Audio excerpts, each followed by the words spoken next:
Telugu cinema పరిశ్రమలో heroines పాత్రలు ఎలా ఉండాలో చెప్పడం అంటే వాటికి సంబంధించిన అనేక విషయాలు ప్రస్తావించాలి. తెలుగు సినిమాలు అనేక రకాలుగా రూపొందుతుంటాయి. అందులో హీరోయిన్స్ పాత్రలు విభిన్నంగా ఉంటాయి.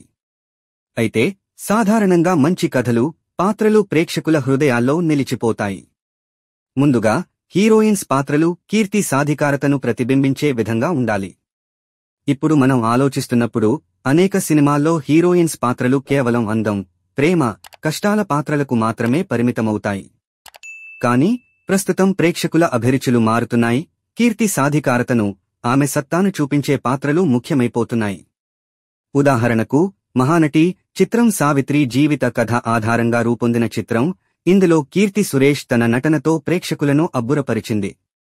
హీరోయిన్స్ పాత్రలు బలమైన వ్యక్తిత్వాన్ని కలిగి ఉండాలి. బలమైన పాత్రలు కథకు గట్టి స్తంభాలుగా నిలుస్తాయి. ఈ మధ్య కాలంలో వచ్చిన కొన్ని సినిమాల్లో హీరోయిన్స్ పాత్రలు కథను ముందుకు నడిపించడంలో కీలక పాత్ర పోషించాయి. అరుంధతి చిత్రంలో అనుష్క నటన, బాహుబలి చిత్రంలో దేవసేన పాత్రలు ప్రేక్షకులకు స్ఫూర్తినిచ్చాయి. ఇంకా హీరోయిన్స్ పాత్రలు వాస్తవికతను ప్రతిబింబించేలా ఉండాలి. ప్రేక్షకులు మనం చూస్తున్న పాత్రల్లో తాము ఎదుర్కొంటున్న సమస్యలను, అనుభవాలను కనుగొంటారు. ఇటువంటి పాత్రలు ప్రేక్షకుల హృదయాలను స్పర్శిస్తాయి. ఉదాహరణకు మగధీర చిత్రంలో కాజల్ పాత్ర, ఫిదా చిత్రంలో సాయి పల్లవి పాత్రలు ఎంతో సహజంగా, వాస్తవికంగా ఉంటాయి. హీరోయిన్స్ పాత్రలు సామాజిక అంశాలను ప్రస్తావించే విధంగా ఉండాలి. మన సమాజంలో ఉన్న సమస్యలను, వాటికి సంబంధించిన పరిష్కారాలను హీరోయిన్స్ పాత్రల ద్వారా చర్చించవచ్చు. ఇటువంటి పాత్రలు ప్రేక్షకులకు ఆలోచనను ప్రేరేపిస్తాయి. ఉదాహరణకు ఓ బేబీ చిత్రంలో సమంత నటన, మై నేమ్ ఈజ్ శృతి చిత్రంలో హాన్సిక పాత్రలు సామాజిక సమస్యలను ప్రస్తావించి మంచి సందేశాన్ని అందించాయి. ఇంకా హీరోయిన్స్ పాత్రలు వినోదాన్ని పంచగలగాలి. సినిమాలు కేవలం సందేశాలను మాత్రమే కాకుండా వినోదాన్ని కూడా అందించాలి. హీరోయిన్స్ పాత్రలు కూడా వినోదాన్ని పంచే విధంగా ఉంటే ప్రేక్షకులు ఆనందిస్తారు.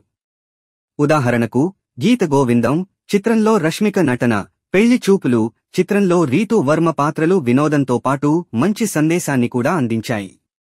తెలుగు సినిమా పరిశ్రమలో కొత్త టాలెంట్ హీరోయిన్స్ ఎదగడానికి ప్రత్యేకమైన లక్షణాలు అవసరం. మొదటగా నటనలో నైపుణ్యం కీలకం. సహజంగా నటించగలగటం, భావప్రకటనలో మెళకువలు సాధించటం ప్రధానమైనవి. ఇంకా బలమైన పాత్రలు పోషించడానికి ధైర్యం ఉండాలి. సామాజిక అంశాలను ప్రతిబింబించే పాత్రలు లేదా బలమైన కథలలో కీలక పాత్రలు పోషించడానికి నూతన నటీమణులు సిద్ధంగా ఉండాలి. సరైన స్క్రిప్ట్లను ఎంచుకోవడం కూడా కీలకం. కేవలం పెద్ద హీరోల సినిమాలు కాకుండా తనకు అనుకూలమైన, పాత్రకు సవాళ్లను ఎదుర్కొనే విధంగా ఉన్న కథలను ఎంచుకోవడం ద్వారా కొత్త నటీమణులు తమ ప్రతిభను ప్రదర్శించవచ్చు. అంతేకాక ప్రొఫెషనల్ ప్రవర్తన, టైం మేనేజ్మెంట్, కమ్యూనికేషన్ స్కిల్స్ వంటి మృదువైన నైపుణ్యాలు కూడా చాలా ముఖ్యమైనవి. ఇవి పరిశ్రమలో మంచి పేరు తెచ్చిపెడతాయి.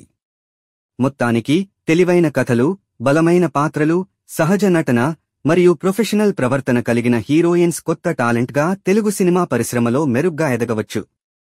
సంపూర్ణంగా చూస్తే తెలుగు సినిమా పరిశ్రమలో హీరోయిన్స్ పాత్రలు బలంగా, వాస్తవికంగా, కీర్తి సాధికారతను ప్రతిబింబించేలా, సామాజిక అంశాలను ప్రస్తావించేలా ఉండాలి. ఇలాంటి పాత్రలు మాత్రమే ప్రేక్షకులకు కనెక్ట్ అవుతాయి, వారిని ప్రేరేపిస్తాయి. ఇటువంటి మంచి పాత్రలు, కథలు మన తెలుగు సినిమా పరిశ్రమను ముందుకు నడిపిస్తాయి. ఇంకా ఆడవాళ్లే ప్రొడ్యూసర్స్గా, డైరెక్టర్స్గా రాణిస్తున్న తరుణంలో హీరోయిన్స్ పాత్రలు వేసే అమ్మాయిలు డబ్బులు సంపాదించే యంత్రాలుగా వర్క్ చేస్తూ, మూతిముద్దులు, కాస్త ఎక్కువ శృంగారాన్ని జోడిస్తూ వినోదాన్ని పంచే విధంగా ఉంటే తెలుగు చిత్రసీమలో అవకాశాలే అవకాశాలు.